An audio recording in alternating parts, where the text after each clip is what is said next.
Parfois, un simple bruit dans un vieux garage peut bouleverser tout ce que vous pensiez connaître. Découvrez ce que j'ai découvert ce soir-là, quand les secrets de mon oncle ont refait surface. Une soirée d'intimité inattendue a réveillé des émotions que nous avions gardées enfouies, transformant notre lien de façon que nous n'aurions jamais pu prévoir. Tout a commencé un samedi après-midi humide, lorsque je suis rentré de l'université, avide d'une pause après le tumulte constant. La maison isolée de mon oncle, au bout d'un chemin tranquille, entourée d'un jardin sauvage et de vieux murs de pierre, semblait être un havre de paix. Pourtant, ce week-end allait s'avérer tout sauf paisible. J'étais dans le garage, fouillant pour trouver une vieille boîte à outils afin de réparer la porte grinçante de ma chambre. Mon oncle avait toujours un don étonnant pour réparer les choses, et j'avais appris quelques astuces de lui au fil des années. Le garage était son domaine, rempli du sol au plafond d'objets accumulés tout au long de sa vie, chacun avec une histoire qu'il se faisait un plaisir de raconter à qui voulait bien l'entendre.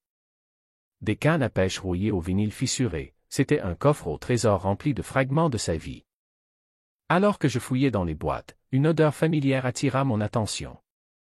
Faible mais indéniable, un mélange d'huile moteur et de son parfum, une senteur boisée qui lui était propre.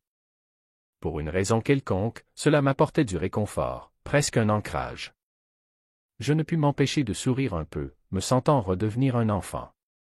Puis, juste au moment où j'allais sortir une clé rouillée, j'entendis un léger grincement venant du fond du garage. Je me figeai, le cœur battant. La maison était calme, ma tante était partie avec les enfants rendre visite à leur grand-mère pour le week-end, donc je pensais que mon oncle et moi étions seuls. Pourtant, il n'avait pas mentionné qu'il serait dans le garage, et je ne l'avais pas vu depuis des heures. « Oncle » appelai-je, la voix à peine un murmure. Pas de réponse, seulement le même grincement, lent et délibéré. J'essayais de me convaincre que c'était le vent ou la porte du garage qui se stabilisait, mais quelque chose n'allait pas. Un frisson me monta dans le dos alors que je m'avançais vers le fond du garage, là où un vieux rideau séparait la zone principale de stockage de l'atelier de mon oncle. J'hésitai, me demandant si je devais rebrousser chemin, mais la curiosité l'emporta. Je tirai le rideau poussiéreux, et là il était, debout dans la pénombre, un étrange regard sur le visage. « Oh, tu es là, dit-il, la voix calme mais teintée de surprise. »« Oui, je cherchais juste une clé, » répondis-je, essayant de garder un ton décontracté. « Je ne voulais pas te surprendre. » Il rit doucement, la tension quittant ses épaules. « Tu ne m'as pas surpris, je ne m'attendais juste pas à voir quelqu'un ici. » Nous restâmes un moment silencieux, un étrange silence remplissant l'espace. Le regard de mon oncle se posa sur une boîte dans un coin, et je remarquai pour la première fois qu'il tenait quelque chose, un petit carnet usé, aux bords effilochés, avec une couverture en cuir qui avait connu de meilleurs jours.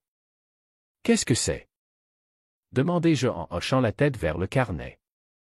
Il baissa les yeux dessus, comme s'il avait oublié qu'il le tenait, puis le glissa dans sa poche arrière avec un haussement d'épaule. Oh, juste quelques vieux notes, rien d'important. Mais quelque chose dans sa voix ne correspondait pas à ce ton désinvolte. Il cachait quelque chose, et je ne comprenais pas pourquoi. Mon oncle était l'une des personnes les plus ouvertes que je connaissais, toujours prêt à raconter une ou deux histoires de son passé. Alors, qu'est-ce qui pouvait bien le faire hésiter maintenant? Allons retourner à la maison, dit-il en me tapotant rapidement l'épaule. J'ai besoin d'une pause. À contre-cœur, je le suivis, ressentant un étrange mélange de confusion et de curiosité. Le garage semblait différent maintenant, comme s'il renfermait des secrets que je venais à peine de commencer à découvrir. Alors que nous marchions, je me surpris à le regarder, me demandant ce qui pouvait bien être dans ce carnet qu'il ne voulait pas évoquer. Mais je chassai cette pensée, me disant que je ne le saurais sans doute jamais. En arrivant à la maison, mon esprit revenait déjà au week-end tranquille que j'avais espéré. Pourtant, cette brève rencontre restait présente à la lisière de mes pensées, refusant de s'en aller. Au fil de la soirée, je remarquai que mon oncle semblait plus distant que d'habitude. D'ordinaire, il était celui qui racontait des blagues au dîner, remplissant la pièce de son rire facile, mais ce soir-là, il était silencieux, son esprit semblant ailleurs. Il s'éclipsait en plein milieu d'une conversation, les yeux dans le vague, comme s'il était à des milliers de kilomètres. Je ne pouvais me défaire de l'impression que ce carnet avait un lien avec tout ça, et même si je me répétais que cela ne me regardait pas, la curiosité me rongeait. Après le dîner, quand il s'excusa et monta à l'étage, je restai debout dans le couloir, le regardant partir. Mon esprit débordait de questions. Qu'y avait-il dans ce carnet? Pourquoi agissait-il si étrangement? Et pourquoi ne pouvais-je pas lâcher prise? C'est alors que j'entendis un léger bruit, un froissement, comme des pages qu'on tourne. Je regardai vers l'escalier et compris que le bruit venait de son bureau. Il avait dû laisser la porte entr'ouverte sans y penser. Je me glissai vers le bureau, le cœur battant. Je ne savais pas ce que je cherchais ni même pourquoi j'avais envie de fouiner, mais quelque chose en moi me disait que ce carnet était important et qu'il détenait peut-être les réponses à des questions que je ne savais même pas encore poser. En entrant dans le bureau, je me figeai. Le carnet était ouvert sur son bureau, les pages usées couvertes d'une écriture serrée. Mais avant que je puisse lire un mot, j'entendis des pas derrière moi. Je me retournai, le cœur battant, pour voir mon oncle dans l'embrasure de la porte, un regard de choc sur le visage. Le silence entre nous était suffocant, et ses yeux semblaient percer mon âme. Un mélange de surprise et de quelque chose que je ne parvenais pas à déchiffrer. Je fis un pas tremblant en arrière, m'éloignant de son bureau, l'esprit en ébullition à la recherche d'une excuse, mais mes pensées étaient embrouillées. Le poids de son regard étirait chaque seconde, et je sentais mon visage s'empourprer, pris entre culpabilité et confusion. « Qu'est-ce que tu fais ici? » finit-il par demander, sa voix basse, calme, mais avec une pointe de dureté que je ne lui avais jamais entendue auparavant. Je suis désolé, balbutiai-je. Je cherchais juste quelque chose. Les mots me semblèrent vides, et je sus qu'il voyait clair en moi. Mon regard tomba sur le carnet ouvert posé sur son bureau, ses pages remplies d'écritures à la fois familières et étrangères. « Tu cherchais quelque chose? » répéta-t-il, un léger sourire aux lèvres. Mais ce n'était pas un sourire chaleureux, plutôt méfiant, presque un défi. Il y avait quelque chose d'anormal, quelque chose que je ne parvenais pas à situer. Mon oncle avait toujours été du genre chaleureux et décontracté, capable de mettre n'importe qui à l'aise en quelques mots. Pourtant, debout dans cette pièce sombre, avec la tension épaisse entre nous, il me semblait un étranger, et je ne savais pas comment réagir. Il referma lentement le carnet, ses doigts traînant sur la couverture usée comme s'il avait du mal à s'en détacher. « C'est privé, dit-il, sa voix plus douce, presque désolée. Je ne voulais pas que quelqu'un le voie. »« Je comprends, » répondis-je en peinant à croiser son regard. Je ne voulais pas fouiner ni rien, c'est juste que tu semblais différent aujourd'hui, et je m'inquiétais. Il soupira, passant une main dans ses cheveux. Pour la première fois, il sembla vulnérable, incertain. J'apprécie ta préoccupation, vraiment. Mais certaines choses sont compliquées. Tout n'est pas fait pour être partagé. Ces paroles me blessèrent, sans que je sache pourquoi. Peut-être parce que je l'avais toujours vu comme quelqu'un d'ouvert, une personne vers qui me tourner pour obtenir des réponses, pas quelqu'un qui garde des secrets. Pourtant, avec cette étrange tension entre nous, un doute m'envahit, peut-être que je ne le connaissais pas aussi bien que je le pensais. Je comprends, dis-je, essayant de paraître décontracté. Tout le monde a des choses qu'il préfère garder pour soi. Pas de rancune. Un instant, il me regarda simplement, et je vis dans ses yeux une lueur, une vulnérabilité peut-être, ou un regret. Mais aussi vite qu'elle était apparue, elle disparut, remplacée par ce même regard méfiant qu'il avait eu tout à l'heure. « Tant mieux, » dit-il en hochant la tête. « C'est probablement mieux si on oublie ça. » Il hésita, comme s'il voulait en dire plus, puis se tourna et quitta le bureau, me laissant là, plus confus que jamais. Le reste de la soirée passa dans une étrange brume. Nous fîmes tous les deux semblant d'être normaux, comme si rien ne s'était passé, mais une tension invisible rendait chaque interaction difficile. Au dîner, nous parlâmes de choses futiles, la météo, un nouveau film qu'il pensait que j'aimerais, mais une distance s'était installée, absente auparavant. C'était comme si l'ouverture que nous partagions avait été remplacée par un mur que nous ne savions pas comment abattre. Je ne pouvais pas m'empêcher de penser au carnet, à ce regard étrange dans ses yeux lorsqu'il m'avait surpris dans son bureau. Je savais que je devais lâcher prise, respecter sa vie privée, mais quelque chose dans toute cette situation ne me semblait pas juste. C'était comme s'il manquait une pièce au puzzle, une pièce que je ne pouvais cesser de chercher, même si cela signifiait fouiller dans des choses que je n'étais pas censé voir. Tard dans la nuit, après qu'il fut allé se coucher, je me retrouvai à errer dans la maison, l'esprit rempli de questions. La maison semblait inquiétante dans l'obscurité, avec des ombres étirées sur les murs et le léger grincement des planchers sous mes pieds. Je déambulais sans but, les pensées embrouillées, jusqu'à ce que je me retrouve à nouveau devant la porte de son bureau. Je savais que je ne devrais pas, que retourner là pour chercher des réponses ne ferait qu'aggraver les choses, mais l'envie était trop forte, l'appel trop puissant pour être ignoré. Prenant une profonde inspiration, j'ouvris la porte et entrai, m'attendant presque à le voir m'attendre encore. Mais la pièce était vide, silencieuse. Je m'approchai du bureau, le cœur battant, et tendis la main vers le carnet. Cela semblait presque interdit, comme si je franchissais une ligne dont je ne pourrais pas revenir. Pourtant, je ne pouvais chasser ce sentiment que c'était important, que ce qui se trouvait dans ce carnet détenait les réponses aux questions qui me hantaient depuis cet après-midi.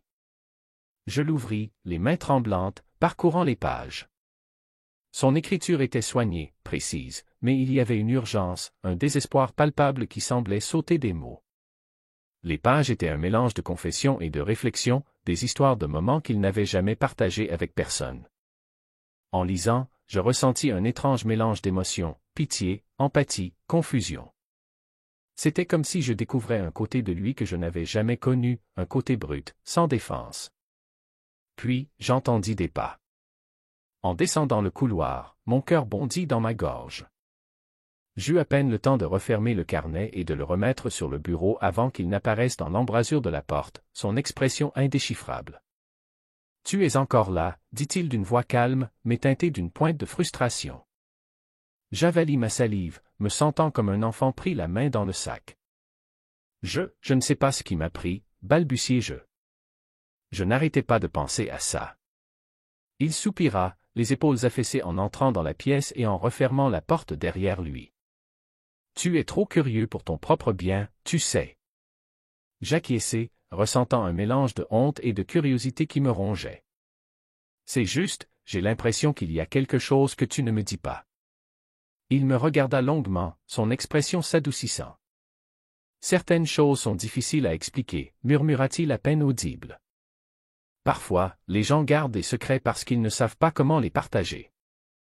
Ce n'est pas une question de confiance ou d'amour, c'est juste compliqué. » Je pouvais voir la douleur dans ses yeux, le poids de ce qu'il portait, et pendant un instant, je me sentis coupable d'avoir fouillé. Mais en même temps, je ne pouvais me défaire de l'impression que ce qu'il cachait était important, que c'était quelque chose qu'il avait façonné d'une manière que je ne pouvais comprendre. « Je comprends, dis-je en essayant d'être rassurant. Je veux juste que tu saches que si jamais tu veux parler, je suis là. » Il sourit, un sourire faible, presque triste. « Merci, dit-il, la voix remplie de gratitude. Ça veut dire plus que tu ne le penses. » Pendant un moment, nous restâmes là, le silence entre nous lourmait d'une certaine façon réconfortant. C'était comme si, dans cet échange bref, nous étions parvenus à une compréhension tacite, un respect mutuel des limites que nous avions franchies. Pourtant, une tension persistait, un sentiment que nous étions au bord de quelque chose que nous ne pouvions pas vraiment définir. Alors qu'il se retournait pour partir, il s'arrêta dans l'embrasure, jetant un regard en arrière que je ne sus pas interpréter. C'était un regard de vulnérabilité, de confiance, mais aussi de prudence, comme s'il me mettait en garde à avancer avec précaution.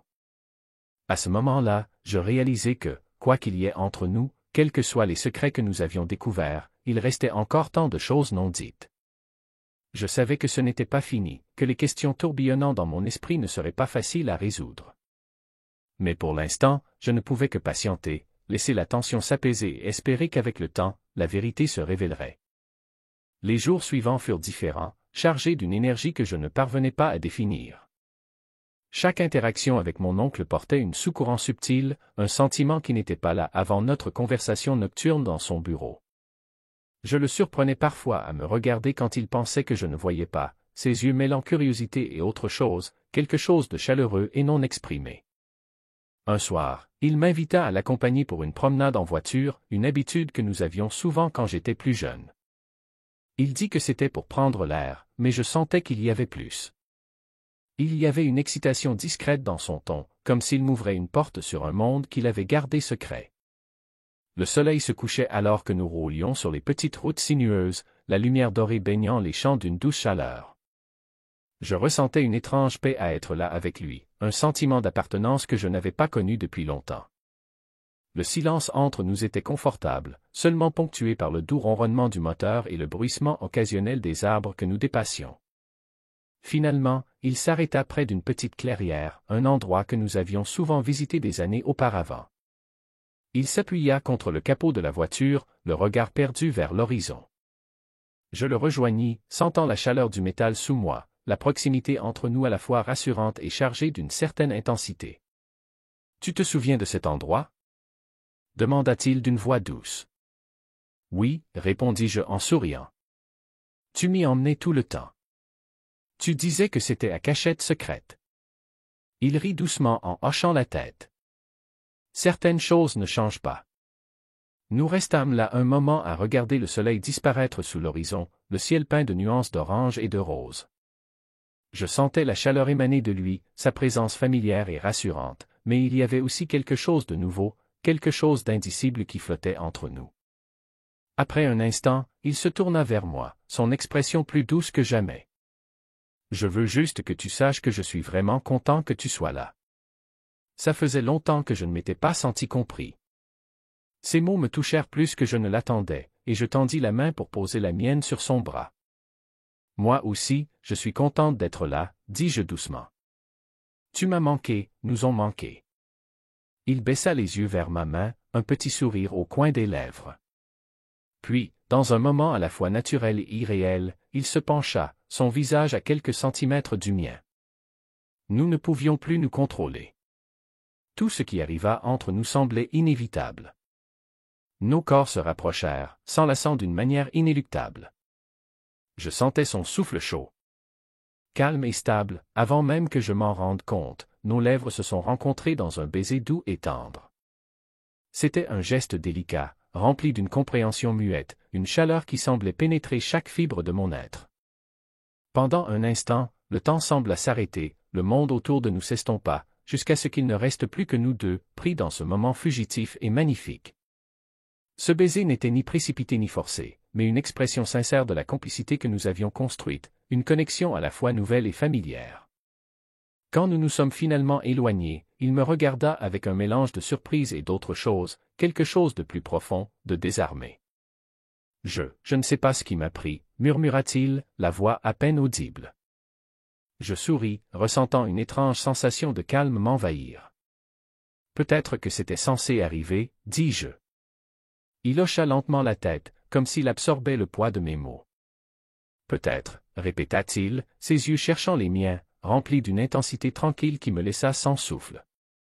Nous restâmes là, côte à côte, le silence entre nous était confortable et chargé. Chacun perdu dans ses pensées, l'air chargé d'un sentiment de compréhension partagée, un lien plus profond que tout ce que j'avais jamais connu.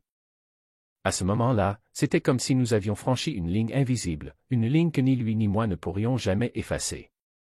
Alors que les étoiles commençaient à apparaître, il prit ma main dans la sienne, lui donnant une légère pression. Il n'y avait pas besoin de mots pour expliquer ce que nous ressentions, tout était exprimé dans ce simple geste, une chaleur qui en disait long. Finalement, nous reprîmes le chemin de la voiture, le trajet de retour baigné dans un silence confortable, chacun savourant la chaleur de ce moment partagé. Je sentais une nouvelle proximité entre nous, une compréhension qui allait au-delà des mots. C'était comme si nous avions déverrouillé une partie de nous-mêmes que nous ne connaissions pas encore, une partie qui attendait ce moment depuis toujours. De retour à la maison, il s'attarda un instant, son regard rencontrant le mien avec une douceur presque vulnérable. « Merci, » dit-il doucement, « pour ce soir, pour tout. » Je hochai la tête, un sourire tirant mes lèvres. « N'importe quand. » Cette nuit-là, allongé dans mon lit, je repassai la soirée dans ma tête, le souvenir de sa chaleur, de sa proximité encore bien présent. C'était un sentiment difficile à décrire, un mélange de paix et d'excitation, la certitude qu'une belle chose avait pris racine entre nous, quelque chose qui ne ferait que grandir avec le temps. Les jours suivants furent remplis de moments calmes comme celui-là, des instants qui parlaient plus fort que les mots. Nous échangions des regards furtifs à travers la pièce, partagions des touches subtiles, naturelles et exaltantes. C'était comme si nous dansions autour d'une vérité non dite, une connexion aussi indéniable qu'inattendue. Un après-midi, alors que nous travaillions ensemble dans le garage, il écartait une mèche de cheveux de mon visage, son toucher s'attardant un peu plus longtemps que nécessaire. Je levai les yeux, croisant son regard, et à cet instant, je ressentis une bouffée de chaleur, un sentiment d'appartenance qui me réconforta et m'excita à la fois. Sans réfléchir, je me penchai pour déposer un baiser doux sur sa joue. Il me regarda, surpris, une étincelle dans ses yeux, puis sourit, la chaleur dans son regard faisant battre mon cœur plus vite. « Merci, murmura-t-il, la voix pleine de gratitude. »« Pourquoi ? Pour être ici ? Pour comprendre ?» Je ressentis tout le poids de ses mots, la profondeur de ses sentiments, et je sus sans l'ombre d'un doute que c'était réel. Ce que nous partagions était rare et beau. Ce n'était pas un simple moment passager, mais le début de quelque chose qui allait nous façonner tous les deux, d'une manière que nous ne pouvions pas encore comprendre. Au fil des semaines, notre lien ne fit que se renforcer. Chaque jour était rempli de moments calmes, de chaleur et de compréhension partagée. C'était une connexion qui dépassait les mots, un sentiment qui résonnait dans chaque regard, chaque toucher, chaque sourire échangé. Et même si je ne savais pas où ce chemin nous mènerait, je savais que j'étais exactement là où je devais être. J'avais trouvé quelque chose de vraiment spécial, quelque chose qui resterait avec moi, peu importe où la vie nous emmènerait. Dans les jours qui suivirent ce moment silencieux et non exprimé, un nouveau rythme s'installa dans nos vies. C'était comme si nous avions découvert une couche cachée de notre connexion, une couche que nous reconnaissions tous les deux, mais que nous laissions se déployer lentement, à son propre rythme. Il n'y eut pas de grandes déclarations ni de changements évidents dans notre routine, mais une compréhension silencieuse qui s'immisçait dans nos conversations, nos regards partagés, la manière dont nous semblions nous rapprocher naturellement. Parfois, je le surprenais à m'observer avec un sourire discret, et mon cœur battait plus fort, à la fois exalté et apaisé. Nos vies continuaient, rythmées par des routines familières et des moments calmes, mais chacun d'eux semblait plus vibrant, plus vivant. C'était comme si notre proximité nous offrait un nouveau regard sur le monde, rendant tout plus riche et plus significatif. Un soir, nous nous retrouvâmes assis ensemble sur le porche, le doux bourdonnement des grillons emplissait l'air. Le ciel était peint de nuances d'indigo profond, parsemé d'étoiles scintillantes au-dessus de nous, et la brise chaude d'été apportait un sentiment de paix. Nous parlions de tout et de rien, nos voix basses alors que nous partagions histoire, rêves et réflexions silencieuses. « J'ai toujours aimé cet endroit, » murmura-t-il, le regard fixé sur les étoiles. Il y a quelque chose dans ce lieu, comme s'il avait sa propre vie. J'acquiesçai, ressentant la même connexion à cet espace, aux souvenirs qu'il renfermait. « Oui, ça ressemble vraiment à chez moi, » répondis-je à voix basse. Il me regarda, son expression adoucie par la lumière tamisée. « Tu sais, tu fais partie de ce qui donne cette sensation, » dit-il. Ces mots flottèrent dans l'air, porteurs d'une honnêteté qui résonnait profondément en moi. Une chaleur me traversa, une gratitude silencieuse que j'avais du mal à exprimer. Il y avait quelque chose d'indéniablement réel dans ces paroles, un sentiment qui dépassait tout ce que j'avais connu jusque-là. À cet instant, un souvenir refit surface, datant de plusieurs années, quand j'étais enfant. Il m'avait emmené pêcher pour la première fois, me montrant patiemment comment appâter l'hameçon, lancer la ligne et attendre une touche. J'étais impatient, avide que quelque chose se passe, mais il m'avait appris la valeur de la patience, de savourer les moments calmes entre les actions. Et nous étions là, des années plus tard, toujours en train d'apprendre l'un de l'autre, toujours en train de savourer ces moments silencieux qui remplissaient les intervalles entre les mots. À mesure que la nuit avançait, nous restions là, côte à côte, enveloppés dans un silence confortable. Je sentis sa main effleurer la mienne, un geste doux et discret, à la fois familier et nouveau. Je levai les yeux vers lui, croisant son regard, et à cet instant, tout le reste s'effaça. Il n'y avait que nous deux, liés par une connexion inexplicable. Nos mains s'entrelacèrent, nos doigts s'emmêlant d'une manière à la fois naturelle et profonde. Je posai ma tête contre son épaule, sentant la régularité de son souffle, la chaleur de sa présence me rassurant comme jamais auparavant. Nous n'avions pas besoin de mots pour exprimer ce qui se trouvait entre nous. C'était là, dans cette proximité silencieuse, dans la façon dont nos mains s'accordaient, dans cette compréhension tacite qui semblait grandir à chaque instant. Finalement, il se tourna vers moi, avec une douceur dans les yeux qui fit battre mon cœur plus vite. « Je ne sais pas où cela va nous mener, » dit-il doucement, à peine plus qu'un souffle, « mais je veux le découvrir. » J'acquiesçai, un sourire aux lèvres. Moi aussi.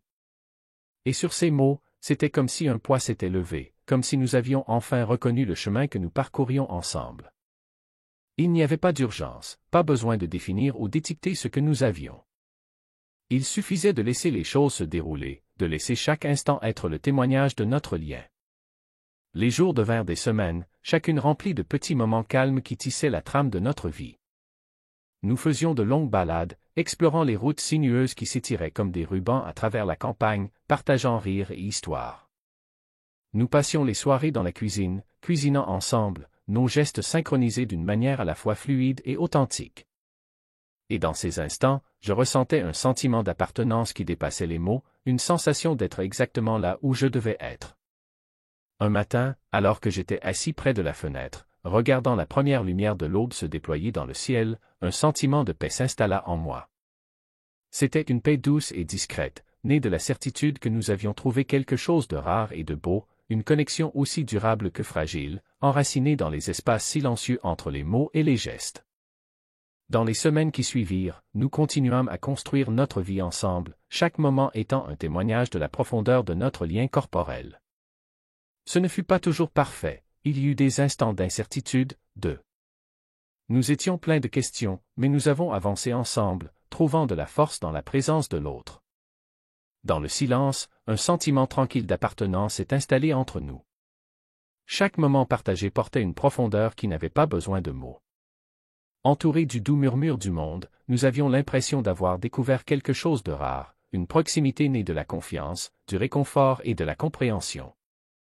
Il n'y avait pas besoin de grands gestes ou de déclarations. Tout ce que nous ressentions était présent dans ce silence, dans la simplicité d'être ensemble. L'espace autour de nous était rempli d'une chaleur persistante, laissant une trace de connexion qui resterait silencieuse, mais indéniable. Conseil pour vous après avoir entendu cette histoire. Parfois, les moments les plus forts ne nécessitent pas de mots.